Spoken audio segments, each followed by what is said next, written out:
My thoughts on the tournament as a whole. I thought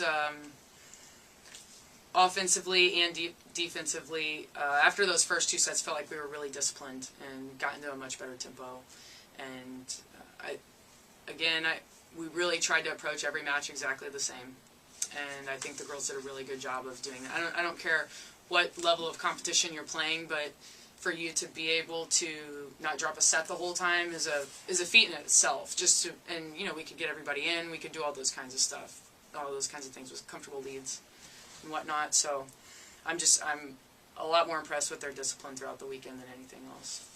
I was more concerned with working on some situational things this weekend and giving ourselves an opportunity to do that.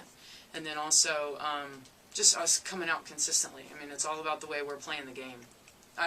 Regardless of who we play. There's, when we have adjustments we have to make, that comes down to whether or not we're going to execute.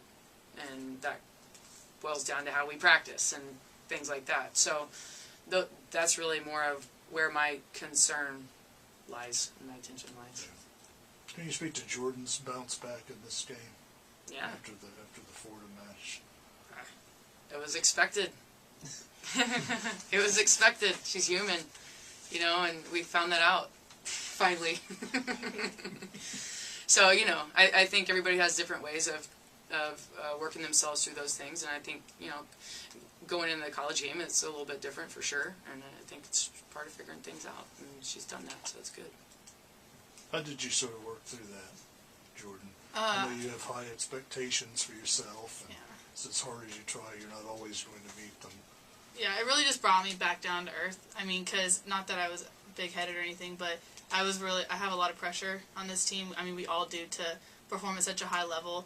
And just, coming in as a freshman, I really had high expectations for myself, and messing up is just a part of life. So after that game, I realized, I am human, I'm not Superwoman, and so I'm just playing volleyball out there. Did you get the feeling early on tonight that it was going to be a good night for you? I don't know. I mean, I had a lot of errors in that game as well, so it wasn't one of my best games, but it was definitely better than the game before.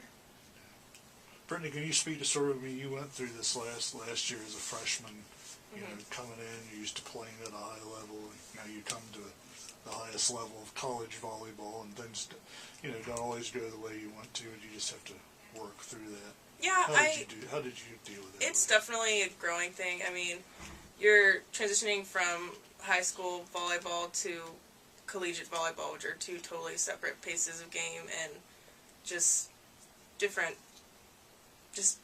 in general. So I think it's definitely just growing, and as you're just figuring out how you cope with making errors and figuring out what you need to do to fix it and make the team better and move forward from it. Brittany, you've been consistently good. 30-plus assists in every single match. This weekend, what helps you? What do you attribute to that, being so consistent with all these assists? Our passing has been amazing. That's what I contribute to it. We've been passing ridiculously great balls, and then our girls are putting them all away. I mean, my assists only come from the attackers, so